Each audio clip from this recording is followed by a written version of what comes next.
Bonjour amis curieux de la nature, je suis très content de vous retrouver aujourd'hui dans un tout nouveau format. On va parler d'un mustélidé, la loutre d'Europe. Et dans cette vidéo, j'ai surtout envie de vous parler de sa capacité d'adaptation. Quelques images de l'animal, et je reviens.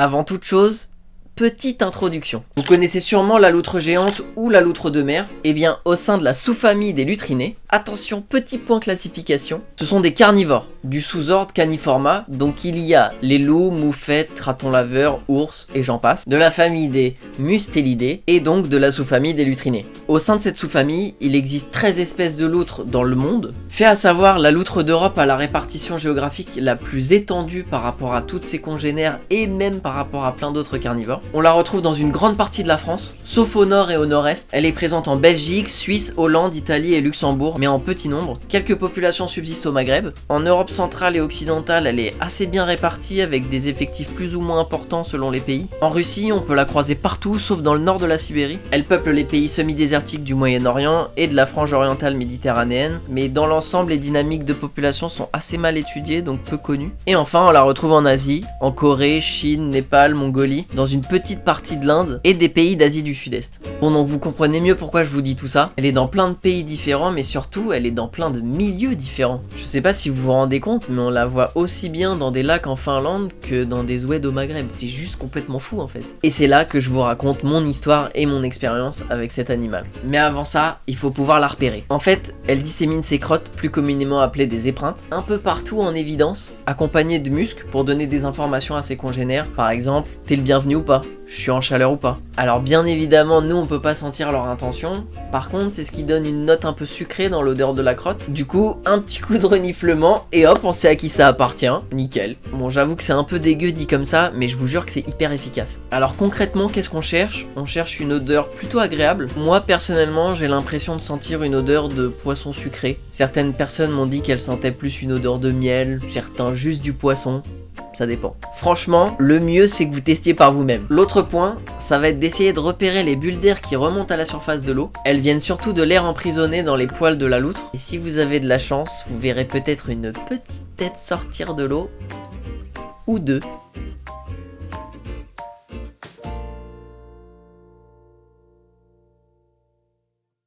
Voilà, maintenant qu'on sait la trouver, je vous emmène en Espagne, où j'ai pu l'observer à plusieurs endroits, et plus particulièrement dans le sud de l'Espagne. Et qui plus est, en août, à 40 degrés. Bon, après, j'ai vraiment pu faire de chouettes observations de cette mère et de ses petits au lever et au coucher du soleil.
Ça m'est arrivé qu'il y ait des individus qui restent plus longtemps, jusqu'à 11h, ou même arrivent à 18h, et là, le problème, c'est la brume de chaleur. elle est tellement importante que les images deviennent super difficiles à tourner. L'image se déforme, c'est pas net, enfin bref, c'est galère. Même les martins font que se rafraîchir en plongeant dans l'eau. Et ça devient surtout difficile avec la tenue de camouflage, même avec les habits tout courts. Il fait tellement chaud, on a juste qu'une envie, c'est de rejoindre la loutre dans l'eau. Et puis, à force de me renseigner sur cet animal et de discuter avec des Espagnols qui me parlaient de loutres de mer dans le nord de l'Europe, j'ai commencé à me poser des questions et plus j'avançais dans mes recherches, plus je comprenais que cette fameuse loutre de mer, c'était en fait l'Outra loutra, notre loutre d'Europe, mais s'étant totalement acclimatée à la vie marine. Et au cours d'un voyage de 6 mois au Royaume-Uni, j'ai consacré 1 mois à sa recherche, quasiment tous les jours. Mais la chose que j'avais pas du tout anticipée, c'est la différence entre une loutre d'Europe vivant uniquement en eau douce et celle que j'allais rencontrer. Et là, j'avais plus aucun repère. Énormément de choses que j'avais lues ne s'appliquaient plus du tout. Et la première chose qui m'a frappé, plus aucun indice de présence. Pas une épreinte.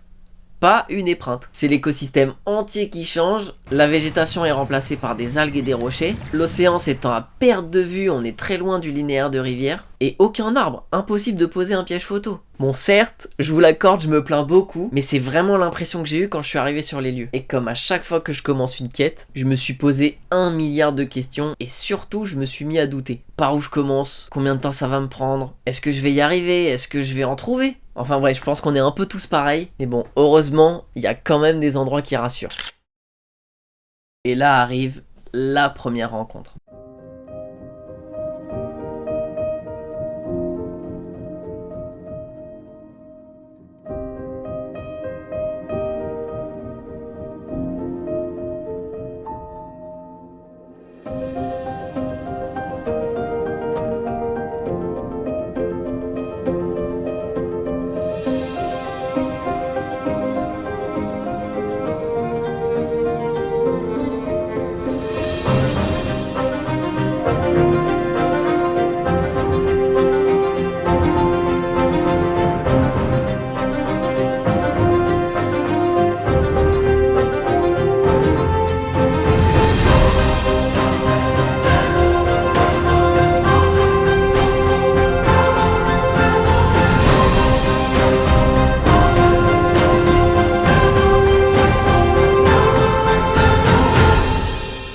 À partir de ce moment-là, les observations s'enchaînent, 1, puis 2, puis 3, et plus je les voyais, plus je me posais des questions. Pourquoi je vois pas d'épreinte? Les seuls indices que je voyais, c'était des débris de crabes, homards ou araignées de mer. Et puis là, j'ai enfin compris en les voyant marquer leur territoire. Elles le font toujours autant, juste le problème, c'est qu'il y a la marée, et qu'elle emporte tout à chaque fois. Peut-être que vous l'aviez, moi je pensais qu'elle aurait enregistré l'information. Elle aurait compris que la marée emporte absolument toutes ses traces, et que par conséquent, ça sert à rien de les refaire à chaque fois. Ou alors je sais pas, les faire à l'endroit où le niveau de la marée est le plus haut.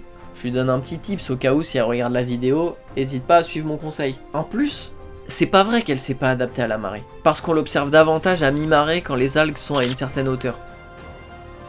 En ce qui concerne le régime alimentaire, c'est pareil, tout est différent. Les écrevisses sont remplacées par des crustacés, crevettes, araignées de mer, et les poissons d'eau douce deviennent des poissons marins. Ou amphihalins. En clair, un poisson qui passe de l'eau salée à l'eau douce, ou inversement, comme le saumon ou l'anguille. Après, moi, l'avantage de tout ça, c'est que grâce à elle, j'ai pu découvrir plein d'espèces, notamment ce Signatus, qui ressemble étrangement à un hippocampe en forme de flûte. Et je savais qu'elle se nourrissait de poulpes, c'est une scène que je rêvais d'observer, et j'ai pu la vivre. Si, regardez. Si, là, si, je vous jure, le truc blanc là, c'est un poulpe.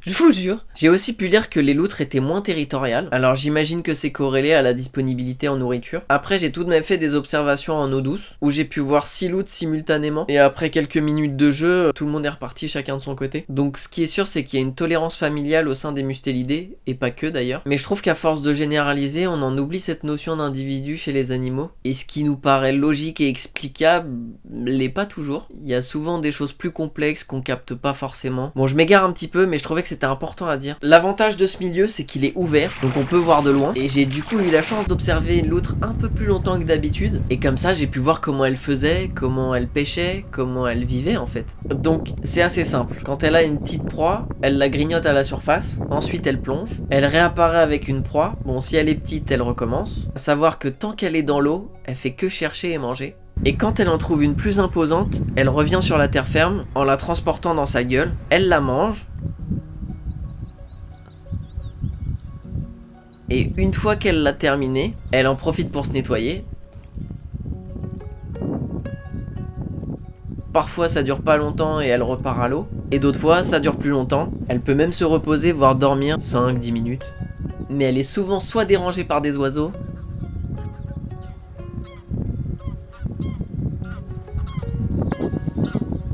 ou carrément surprise par la marée montante.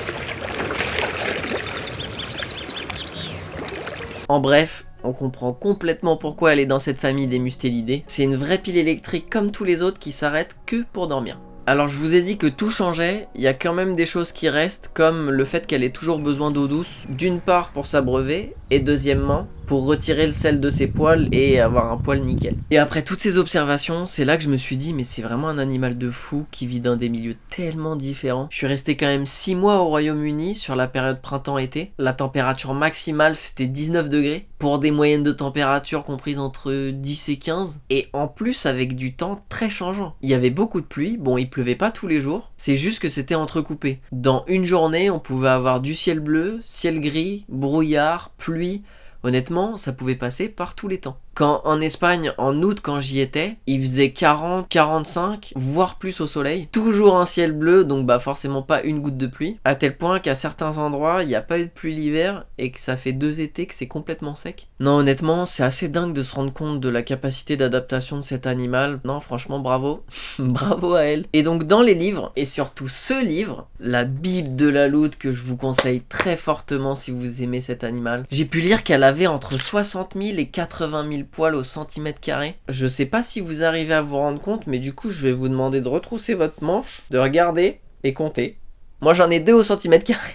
Mais en gros ça lui permet de garder sa chaleur. C'est une espèce qui a la capacité de se thermoréguler. Donc en clair elle est capable de faire monter sa température en se mettant un petit peu en mouvement avant d'aller dans l'eau. Alors à savoir qu'en moyenne la température d'une loutre c'est autour des 38 degrés. Et là elle est capable de la faire monter jusqu'à 40. Et une fois dans l'eau, d'après une étude faite au Royaume-Uni, elle perd en moyenne 2,3 degrés par heure. Donc bien évidemment ça dépend de l'environnement dans lequel elle est ou de la température de l'eau. Enfin ça dépend vraiment de beaucoup de facteurs. Et elle peut descendre jusqu'à 36 degrés. Donc si pour rigoler on compare à nous, 40 degrés, nous on est au lit avec le thermomètre dans la bouche et à la limite d'avoir des hallucinations. Et 36 degrés c'est le malaise, c'est... on tombe.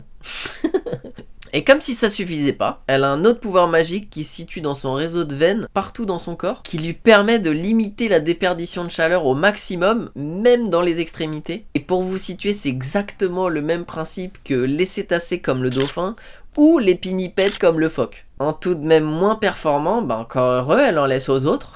Mais ça fait quand même d'elle l'espèce semi-aquatique la plus adaptée aux 2 milieux. Milieu aquatique et milieu terrestre. Donc du moment qu'elle a de l'eau douce, c'est la super-héroïne de son environnement par tous les temps. Ça, c'est une donnée qui vient de moi, donc ça vaut ce que ça vaut. Je vous la mets là, vous en faites ce que vous voulez. Et puis pour finir la vidéo, j'avais envie de terminer sur une note positive en vous partageant des bonnes nouvelles. Je pense que par les temps qui courent, ça peut pas nous faire de mal. J'ai pris un échantillon d'articles de presse qui témoignent de l'expansion des populations de loutres en France. J'en profite pour vous mettre les liens de la SFEPM et du PNA, Plan National d'Action en faveur de la loutre, dans la description. Si ça vous intéresse d'aller soutenir ou d'aller y jeter un œil, n'hésitez pas. Et moi je voulais remercier les associations et les organismes qui œuvrent tous les jours pour la loutre ou même pour l'environnement en règle générale, c'est grâce à vous. Et merci d'être resté jusqu'à la fin. N'hésitez pas en commentaire à me dire si le format vous a plu. Et puis voilà, à la prochaine!